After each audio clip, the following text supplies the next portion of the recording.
United states of America का election, Donald Trump का president बनना और इसी के साथ साथ यूएस के जो सेक्रेटरी ऑफ जनरल है उनका बन जाना। सेक्रेटरी ऑफ जनरल जिसका मतलब ये हो गया कि यूनाइटेड स्टेट्स के जो प्रेसिडेंट है उनका चीफ एडवाइज़र, जो इंटरनेशनल एग्रीमेंट्स पे और भी चीज़ों पे एडवाइस किया जाएगा। लेकिन रिसेंट्स में दोस्तों एक और चर्चा है जिनका नाम है तुलसी गैबार्ड। अब इनके नाम से हम लोग ये नहीं समझेंगे कि ये भारत की हैं। इनफैक्ट जो तुलसी गैबार्ड हैं ये अमेरिकन सिटीजन हैं और राइट नाउ ये 43 ईयर ओल्ड है। और इसी के साथ साथ ये अमेरिकन सिटीजन रहते हुए भी इन्होंने हिंदू कम्युनिटी को अपना करके एक वो टाइटल लिया अपने लिए जो right now United states of America की जो मतलब कि अभी रिसेंट्स जो पार्टी है आपकी डोनाल्ड ट्रंप की, जिस पार्टी में ये जो है बनी है आपकी यूएसए की intelligence chief. First of all दोस्तों, अब आप सभी को पता है दोस्तों कि यूनाइटेड स्टेट्स ऑफ अमेरिका का चाहे इंटेलिजेंस चीफ हो या फिर प्रेसिडेंट्स हो या फिर और भी जो अलग अलग पद होता है वो काफ़ी पावरफुल होता है।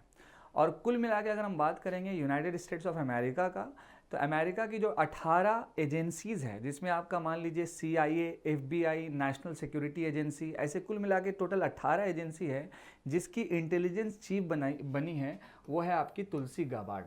आखिर क्या वो इम्पॉर्टेंट रीज़न है या फिर इनका करियर का प्रोफाइल है जिसकी वजह से इनको इतना बड़ा पद दिया गया। और इसी के साथ साथ ये मोस्ट पावरफुल कह सकते हैं वुमेन बन चुकी है पूरे मतलब के वर्ल्ड की, और साथ साथ यूएसए की जो है चीफ तो ऑलरेडी बनी चुकी है। अगर हम बात करेंगे तुलसी गैबार्ड जी का, तो इन्होंने पहली मर्तबा 21 ईयर्स में स्टेट लेजिस्लेचर जो है ये बनी। देन इसके साथ साथ जब ये 21 ईयर्स में स्टेट लेजिस्लेचर बनी तो उस वक्त का सबसे यंगेस्ट था अमेरिकन हिस्ट्री में और आज तक का भी था दोस्तों। इसी के साथ साथ फिर इनको कांग्रेस जो पार्टी है आपकी, कांग्रेस जो वहाँ पर आपका कह सकते हैं कि जो वहाँ का संसद है, कह सकते हैं जैसे भारत में लोकसभा राज्यसभा है उसी तरह से वहाँ पर है, तो वहाँ पर इनको मेंबर बनने का मौका मिला। देर फिर फाइनली ये अपने वर्क प्रोफाइल में कुछ समय तक इराक में काम की। इसके साथ अमेरिका का जो गन कल्चर है उसको काफ़ी कंट्रोलिंग मतलब के करने का प्रयास किया गया। बच्चों को फ्री में ट्यूशन देती थी। ऐसा कई सारा कंट्रीब्यूशन इसके साथ है तुलसी गैबार्ड जी का। तो अब इनके पक्ष में कई सारे लोग हैं कि हाँ इनको बनना चाहिए, और इनके विपक्ष में भी कई सारे लोग हैं कि इनको नहीं बनना चाहिए। जो विपक्ष में लोग हैं दोस्तों उनका ये कहना है कि तुलसी गैबार्ड का जो वर्क प्रोफाइल है और इनका जो सोच विचार है वो प्रो रशियन है। अब आप सभी को पता है कि अगर अमेरिका की जो इंटेलिजेंस चीफ है अगर वो प्रो रशियन रहती है तो इनफैक्ट जब भी कभी डोनाल्ड ट्रंप को इंटेलिजेंस को लेकर के कुछ बात करना होगा तो उसकी जो मेन चीफ होगा तो उससे ही बात किया जाएगा। तो आपको भी मालूम है कि रशिया और अमेरिका का उतना बनता नहीं है, लेकिन अगर मान लीजिए कि प्रो रशियन अगर इंटेलिजेंस चीफ बन जाए अमेरिका का तो वो तो मतलब कि बहुत बड़ा मतलब कि प्रॉब्लम हो सकता है। तो अब इन्होंने कई बार ये क्लैरिफाई किया कि मैं अमेरिकन हूँ, मैं अमेरिकन हूँ, मैं अमेरिकन सोचती हूँ, मैं अमेरिकन के हित में सब चीज़ काम करती हूँ, मैं प्रो रशियन नहीं हूँ। हाँ, हो सकता है कि मेरा थोड़ा सा सोच सोसाइटी के लिए है, मेरा थोड़ा सा सोच कुछ और हो सकता है, लेकिन मैं प्रो रशियन नहीं हूँ। इन्होंने कई बार अपने आप को प्रूफ किया है, जैसा कि ऑपोजिशन भी इनके ऊपर जो है ये इस तरह का एलिगेशन जो है ओवरऑल लगाते हैं। हालांकि तुलसी गैबार्ड जी 2020 का जो यूएसए का प्रेसिडेंशियल इलेक्शन था तो उसमें प्रेसिडेंट्स के लिए एक नॉमिनेशन इन्होंने भरा था, और उस वक्त ये जो बिडेन के पार्टी से थी, मतलब कि डेमोक्रेटिक पार्टी से थी। साल 2022 में इन्होंने अपना पार्टी को बदल करके डोनाल्ड ट्रंप की पार्टी में आ गई, और फिर फाइनली दोस्तों 2024 में इनको बनाया गया intelligence chief United states of America का।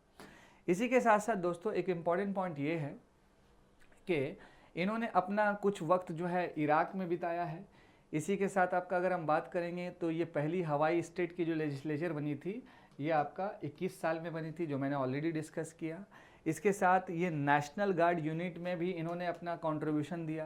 देन फिर फाइनली 2013 से लेकर के 2021 तक इनका कंट्रीब्यूशन जो है कांग्रेस में भी था, साथ साथ अमेरिका वाला जो हाउसेस है, फ्री कॉलेज ट्यूशन और भी कई सारा कंट्रीब्यूशन है जिसके बिहाफ पे डोनाल्ड ट्रंप की पार्टी से कह सकते हैं आपका कि इनको यूएसए का चीफ इंटेलिजेंस बनाया गया है। अब सवाल ये है कि अगर ये यूएसए की चीफ इंटेलिजेंस बन गई तो इससे भारत को क्या फ़ायदा होगा, और साथ साथ और भी जो अलग अलग कंट्री है वहाँ पर क्या प्रॉब्लम हो सकता है। खुशी की एक बात यह है कि भारत के लिए ये काफ़ी ज़्यादा अच्छा सोचती है, साथ साथ ये भारत को उस लेवल पे देखती है जिस लेवल पे हमारा प्यारा सा भारत है। क्योंकि बीच में एक इंटरव्यू इनका हुआ था और वहाँ का जो सेनेट है वहाँ पर जब इनका एक नॉर्मल स्पीच हुआ था तो ये हमेशा जो है पाकिस्तान का टेररिज्म देन इसके साथ साथ उसके जो पॉलिसीज़ है उसके खिलाफ हमेशा ये बात उठाई है दोस्तों। इसी के साथ ये टर्की के खिलाफ भी थोड़ा रहती है, टर्की के खिलाफ भी थोड़ा सा बातचीत होता रहता है, बातचीत करती है। जिस तरह से यूएसए के सेक्रेटरी ऑफ स्टेट हैं जो चाइना को लेकर के काफ़ी ज़्यादा है कह सकते हैं कि एग्रेशन में रहते हैं कि चाइना का पॉलिसी या फिर उसका जो भी है थ्रेटनिंग्स, ये सारी चीज़ें हैं। तो उसी तरह से अब तक का अगर हम बात करेंगे यूनाइटेड स्टेट्स ऑफ अमेरिका में जो भी बिग प्रोफाइल है, चाहे वो तुलसी गबार्ड जी का हो या फिर कह सकते हैं कि यूएस के सेक्रेटरी का हो, इनफैक्ट वो भारत के लिए काफ़ी सॉफ्ट स्पोकन पर्सन जो है माना जा रहा है।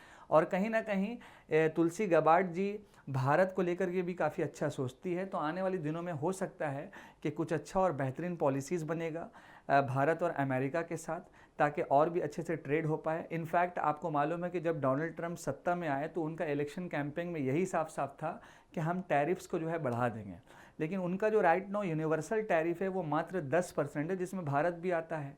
लेकिन उसी के जगह पे अगर हम चाइना की बात करेंगे तो वहाँ पर 60% रखा गया है, मैक्सिको के लिए 30% रखा गया। मतलब चाइना अपना सामान अगर अमेरिका में बेचेगा तो लगभग 100 रुपये का सामान है तो 60 रुपये उसको टैक्स पे करना होगा। कहने का मतलब ये है दोस्तों।